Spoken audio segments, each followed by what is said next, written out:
Hello दोस्तों, आज मैं बात करूंगा डिस्क्रीट टाइम फूरियर ट्रांसफॉर्म की।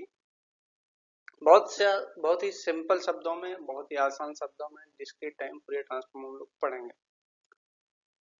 डिस्क्रीट टाइम फूरियर ट्रांसफॉर्म से समझते जैसे कि नाम से समझ में आता है कि ये Fourier transform discrete time signals के लिए है। इसलिए बिल, बिल्कुल आपको परेशान होने की जरूरत नहीं है। सिंपली समझ में आता है कि डिस्क्रीट टाइम सिग्नल के लिए है, तो discrete time Fourier transform discrete time मतलब डिस्क्रीट सिग्नल्स के लिए ही होगा। सीक्वेंसेस होंगे, नंबर्स अवेलेबल होंगे। बहुत जल्दी हम लोग इसको देखेंगे। ठीक है, नेक्स्ट स्लाइड में देखते हैं। तो मैंने यहाँ पे कंटिन्यूअस टाइम फूरियर ट्रांसफॉर्म, जो हम जनरल फूरियर ट्रांसफॉर्म पढ़ते हैं उसका, और डिस्क्रीट टाइम फूरियर ट्रांसफॉर्म का कंपेरिजन किया हुआ है। इस कंपेरिजन से आपको एक एक बात क्लियर होगी।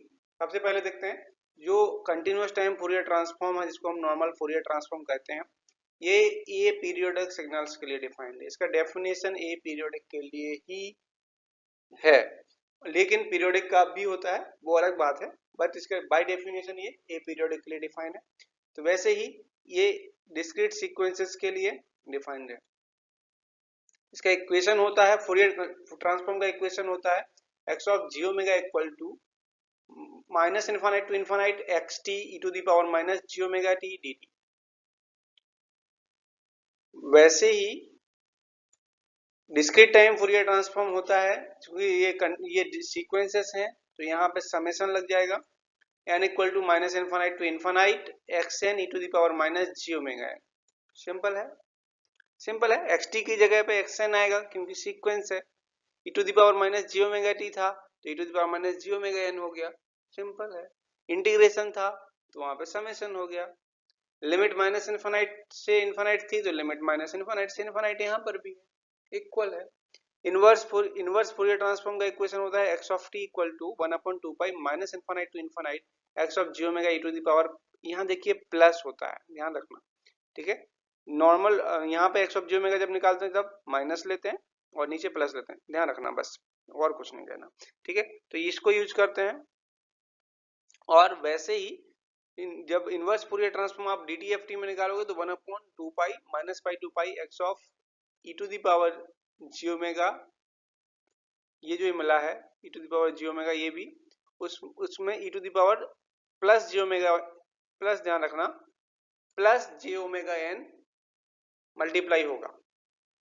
ठीक है, बाकी इक्वेशन बिल्कुल सेम सेम है, थोड़ा मतलब ये उसी से एनालॉगस है, एनालॉगस बोलते हैं, एनालॉगस है, उसी के जैसा है। बस इसमें ये ध्यान रखना है कि ये जो इनवर्स निकलता है उसमें आपको इंटीग्रेशन करना है, इसमें भी है। ठीक है, ओके, नेक्स्ट स्लाइड में चले। यहाँ पे हम लोग न्यूमेरिकल एग्जांपल ले लेंगे नेक्स्ट स्लाइड में। ठीक है, नेक्स्ट में आ जाते हैं। अरे न्यूमेरिकल लेने से पहले पहले थोड़ा सा हम लोग इसकी कन्वर्जेंस के बारे में, एग्जिस्टेंस ऑफ डीटीएफटी मतलब कन्वर्जेंस ऑफ डीटीएफटी। ठीक है, एग्जिस्टेंस कन्वर्जेंस एक ही चीज है, बाउंड्री कंडीशन एक ही चीज है। ठीक है, तो यहाँ पे एग्जिस्टेंस मतलब कब एग्जिस्ट करता है ये, तो ये कब एग्जिस्ट करता है, क्योंकि डीटीएफटी ए पीरियोडिक सीक्वेंस में यूज होता है। इसका वैल्यू बस जो सीक्वेंस है उसको अगर माइनस इनफाइनाइट से प्लस इनफाइनाइट तक ऐड करें तो उसकी वैल्यू इनफाइनाइट नहीं होना चाहिए। सिर्फ एक कंडीशन, वही कंडीशन वहां पे भी थी कंटिन्यूअस टाइम फूरियर ट्रांसफॉर्म में, वो भी इंटीग्रेबल होना चाहिए। और मतलब इंटीग्रेबल होने का मतलब ये है कि उसकी इंटीग्रेशन की वैल्यू इनफाइनाइट नहीं होना चाहिए, फाइनाइट होना चाहिए, फाइनाइट वैल्यू मिलना चाहिए, ये कंडीशन है। ठीक है, एब्सोल्युटली समेबल होना चाहिए सीक्वेंस। जैसे normal Fourier transform is continuous time Fourier transform में सिग्नल एब्सोल्युटली इंटीग्रेबल होना चाहिए, वैसे ही डिस्क्रीट टाइम फूरियर ट्रांसफॉर्म में सीक्वेंस एब्सोल्युटली समेबल होना चाहिए। Same meaning, simple meaning.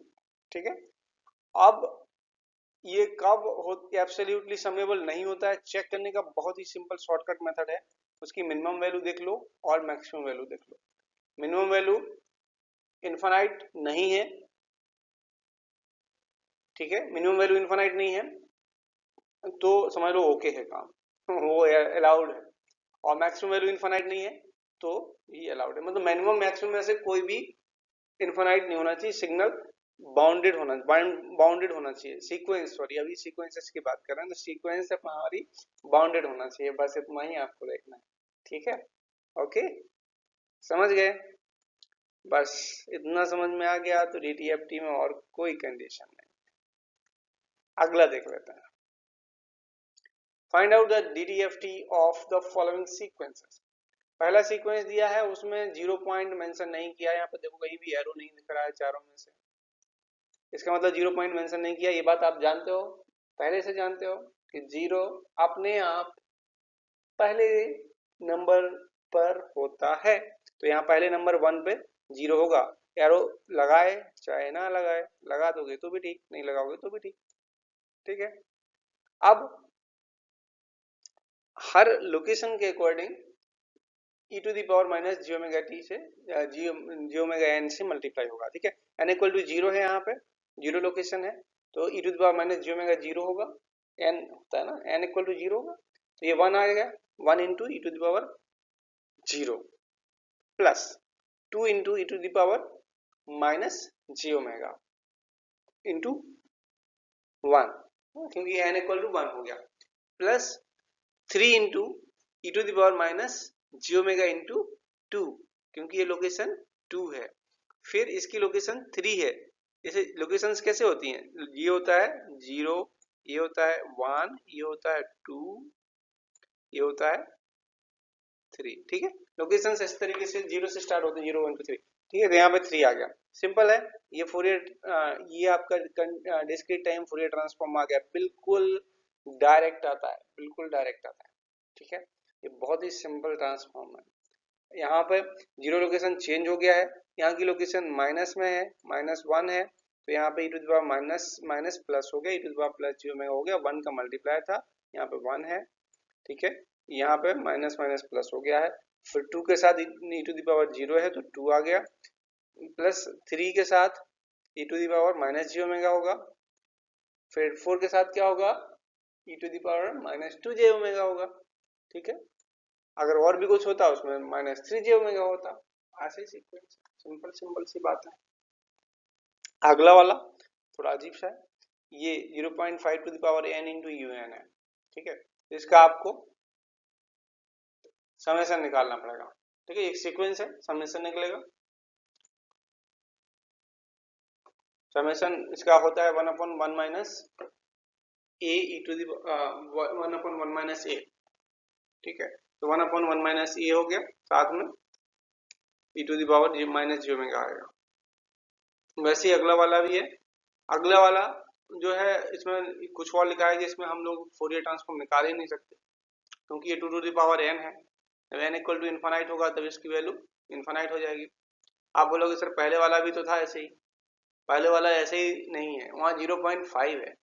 ठीक है, वो वैल्यू जैसे जैसे हम n का वैल्यू बढ़ाते जाएंगे वो वैल्यू कम होती जाएगी, वो रिड्यूस होगा, n इक्वल टू इन्फानाइट तो उसकी वैल्यू 0 होगी। ठीक है, थर्ड वाले क्वेश्चन में कभी भी इन्फानाइट नहीं हो रहा है, उसको ध्यान से देख लो, उसमें जब इन्फानाइट होगा n तब वैल्यू 0 होगी, और 0 जब होगा n तब उसकी वैल्यू 1 होगी।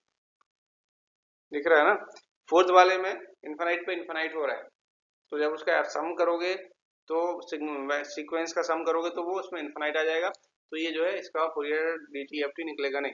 डेल्टा एन का पूछा है, डेल्टा एन का 1 होता है, डेल्टा एन का 1 है, जैसा हमने डेल्टा टी का निकाला था वैसे ही डेल्टा एन का भी निकल सकता है।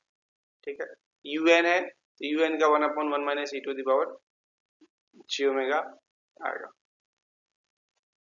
यूएन इक्वल टू 1 है तो 1 1 1 1 करके ऐसी एक सीक्वेंस बन जाएगी, जैसे 1 plus e to the power minus ji omega plus e to the power minus 2 j omega plus e to the power minus 3 j omega plus e to the power minus 4 j omega. ये एक एक progression है, और इसमें infinite, although infinite infinite तक जाएगा, तो इन infinite terms का एडिशन होता है 1/1 माइनस ए, तो इसका वैल्यू हो जाएगी 1/1 minus e to the power minus j omega. Simple है, डन, समझ गए? तो हम एक और एग्जांपल ले लेते हैं, ये इनवर्स फूरियर ट्रांसफॉर्म का एग्जांपल है, तो ये तो फूरियर ट्रांसफॉर्म अगर आपने समझ लिया है तो पहले वाले का आंसर आप बहुत ही देख के बहुत ही जल्दी निकाल दोगे। मुझे यहाँ पे बताने की जरूरत है कि आंसर देखिए 1 यहाँ पे है, जहाँ पे कोई मल्टीप्लाई नहीं है वो जीरो लोकेशन, डीसी वाली वैल्यू, डीसी टाइप की वैल्यू मतलब कांस्टेंट वैल्यू जहाँ मिलेगी वो जीरो लोकेशन है, तो 1 जीरो पे रहेगा। फिर 2 1 लोकेशन पे रहेगा क्योंकि माइनस जी ओमेगा है, तो 1,2 ऐसा आएगा 1,2 फिर 2 फिर 3 ऐसा आ जाएगा।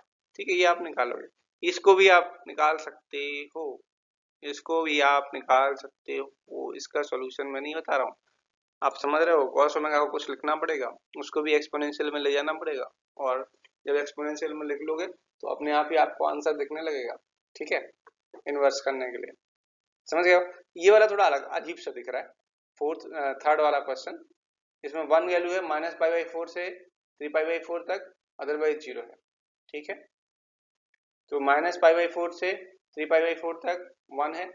इसको मैं सॉल्व करके आपको बता देता हूँ, है ना, थोड़ा सा अजीब सा दिख रहा है, बता देते हैं, बात कर लेते हैं इसके बारे में। बात मैंने की है, यहाँ पे सॉल्यूशन बना हुआ है, देखिए मैं सॉल्यूशन यहाँ पे आपको दिखा दे रहा हूँ क्या सॉल्यूशन है, आप इसको देख लीजिए। -3π/4 से π/4 तक दिया हुआ था, उसमें वैल्यू 1, तो ये माइनस में भी होगा प्लस में भी होगा क्योंकि मॉड लगा हुआ था। आप अगर प्रीवियस स्लाइड को ध्यान से देखा होगा तो उसमें मॉड लगा हुआ था, मॉड लगा हुआ है तो ये दोनों साइड बनेगा, इधर भी बनेगा और इधर भी बनेगा। ठीक, अब ये दोनों साइड बन गया, इसके बाद हमने इसमें इनवर्स वाला फॉर्मूला लगा दिया है, 1/2 पाई -3π/4 to -π/4 e to the power j omega n d omega π/4 to 3π/4 e to the power j omega n d omega। ठीक है, यहाँ पे ये वाला बड़ा वाला ब्रैकेट यहाँ पे जाके क्लोज हो गया। अब इसको आपको सॉल्व करना है, इसको आपको सॉल्व करना है, बड़ा कठिन नहीं है, सिंपल सिंपल सा इंटीग्रेशन है, बहुत सिंपल है। e to the power x का इंटीग्रेशन है, और उसका इंटीग्रेशन कोई बड़ा भारी आपके लिए मैथमेटिक्स नहीं, बहुत सिंपल सा मैथमेटिक्स है, आप इसका आंसर निकाल के ले आओगे और नीचे जो आंसर दिख रहा है वो आंसर आपका आ जाएगा। ठीक है, आ जाएगा, आ गया होगा अब तक, आ गया है, अगर आ गया है तो मैं भी वीडियो बंद कर देता हूँ। ठीक है, thank you for watching, thank you so much for watching this video।